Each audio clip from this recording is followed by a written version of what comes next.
waaw kuy nettali seen affaire du jeex mukk. premier ministre sa papa nee na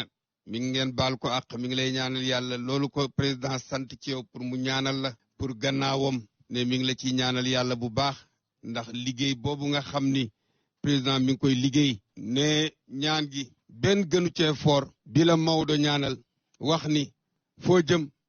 yàlla na la fa yàlla jiitu amin ne nga defal la ko nang ko bëgge te barkeel sa gannaaw itam yow itam ne yàlla rek amul gannaaw waaye ku dul yàlla rek di nga am gannaaw waaw kon président sa gannaaw fa nga jëm yàlla la fa yàlla gunge lii nga fi bàyyi itam yàlla na ko yàlla jàppale ne kii nga xam ni moom nga xalaatal ëllëg pour mu toog fi muy Amadou Ba le premier ministre ne mën na wax ni président fu ci président dëgg la futur président ne mën na wax tey ni Amadou Ba futur président ci altine tey jii tëjtalu burdu bi ci weeru gàmm gi ci guddi gi ne moom daal li mu lay wax nii li tax mu wax la ko xam na la bu yàgg waaw nee na ñoom Makhtar Cissé mu ànd ak moom ñoo ma xamaleeg ñoom mu xam ko ca domaine ne di ko fa fekk ñuy jëflante di waxtaan di weccoo xalaat waaye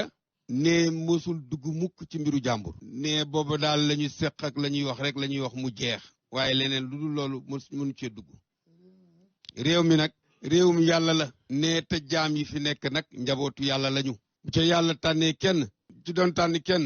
dafay seet waaw ko ëpp njariñam ca jaam yi mu tànn kooka yàlla moom noonu lay doxale alxalqu kulluhum iyaalullah mbindeef yépp njabootu yàlla lañu yàlla bëgg na ku leen toppatoo di leen bàyyi xel tabaarakallah moom mii nag di Amadou Ba fas yéene taxaw ci kanamu jaam yi wuutu la ci ñoom yal na la yàlla samp ba boo fi nekkee dara bañ fi yàqu li fi nekk dara bañ cee yàqu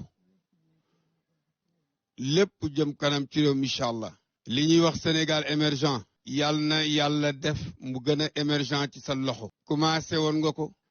nga ko doxal nga ko ba ñu koy yaakaar ci moom